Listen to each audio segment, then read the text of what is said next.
Welcome back once more. This is KTN News Desk here on KTN News on this World Day Against Trafficking on Persons 2018. Now, the United States, that one-third of those trafficked are children. And we head now to Gabon, where in a transit center on the outskirts of the Gabonese capital, Libreville, many children are hiding a traumatic past. The youngsters here are victims of human trafficking. Gabon is one of 9 West African nations where the UN says centuries-old exploitation of child labor remains entrenched. At this transit centre on the outskirts of the Gabonese capital Libreville, many children are hiding a traumatic past. The youngsters here are victims of human trafficking. Snatched from other African countries, most endured long and perilous journeys being brought to Gabon. I was trafficked through Nigeria to get to Gabon. I spent 3 months there. Then I came by canoe to Gabon, to my owner's house. Once in Gabon, the trafficked girls are sold to work without pay, often as maids with abusive families. She didn't pay me. She didn't do anything for me. I don't want to go back. Once, when she saw that 100 francs were missing, that the money was gone, she beat me. She hit me with shoes and with a piece of wood. Like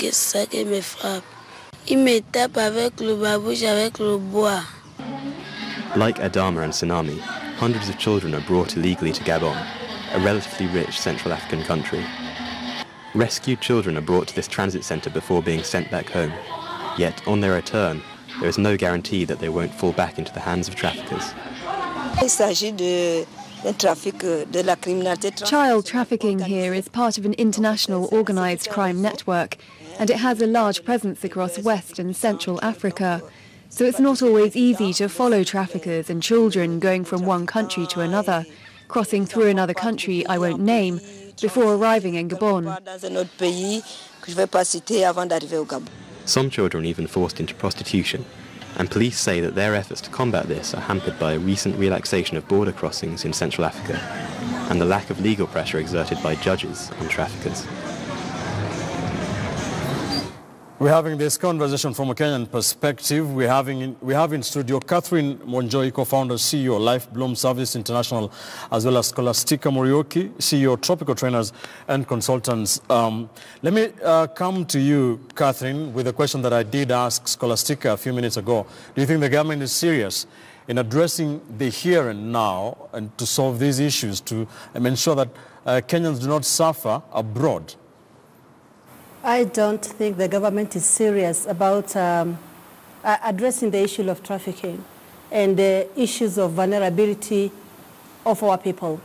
I don't think the government is serious because we have quite a lot of the laws and the big interventions, like Honorable Esther Passaris has just said, the Women Enterprise Fund, the Youth Fund and all that. But at the end of the day, addressing the very deep need at the family level, the very initial need where we have the cracks in the education system. It's neither here nor there. And I say that as a practicing community developer in Naivasha and in Nairobi. All right, I want us to wind this conversation up. Let me start with you, Catherine. In your many years of working at the community level, trying to reach young girls and women who are, locked in prostitutions, poverty, and violence-related livelihoods. How far do you think the country is in solving this problem once and for all? I think we still have a big mileage to cover as a country. One thing, because I really don't, our population doesn't seem to fully understand or even be aware of that the trafficking we hear about in the Middle East starts where we are. So one thing is awareness creation and sensitization of our community, either through the media or even through the organizations and the churches. That needs to be packaged in a way that it makes sense to the very common person at the country level. That, I think, is very, very important.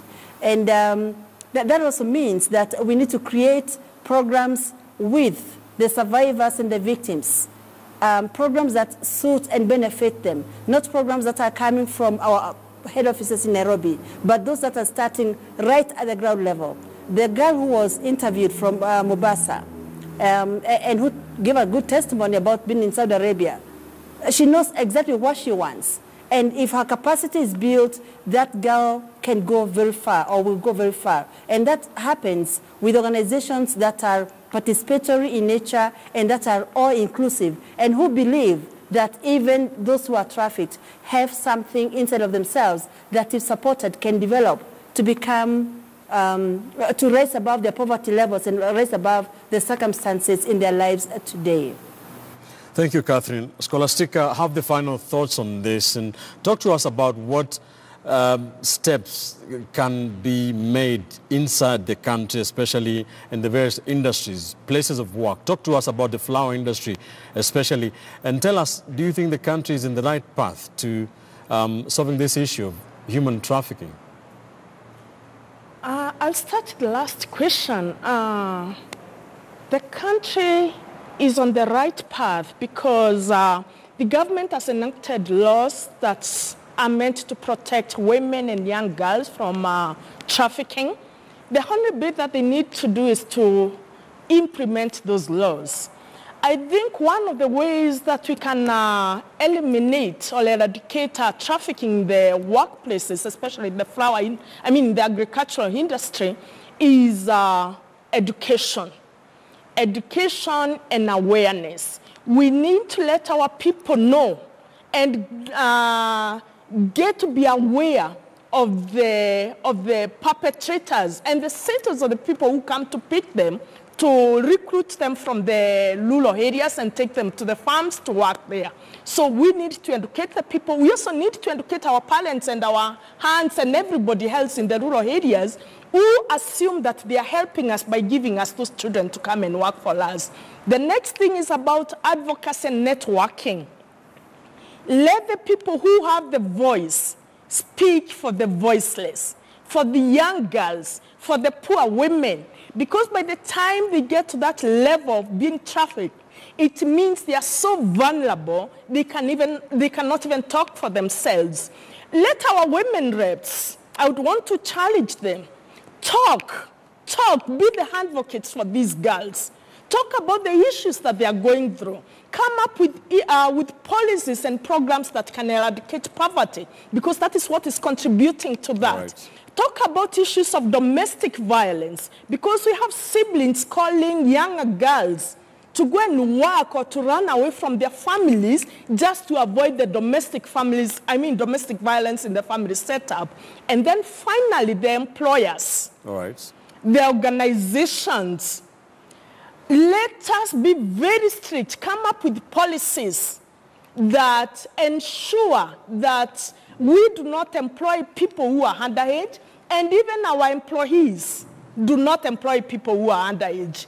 And finally, the consumers of the products from these organizations must also take the initiative to ask a few questions. Who produced this? You know, the supply chain, who are the producers, who are the workers? And of course, resist is a bit political, but resist from buying products that are produced by young people and, of course, people who are trafficked. All right, Scholastica Muriuki, CEO, Tropical Trainers and Consultants, and Catherine Wanjoy, co-founder and CEO, Life Blooms International. Thank you, ladies, for coming in to talk to us this afternoon.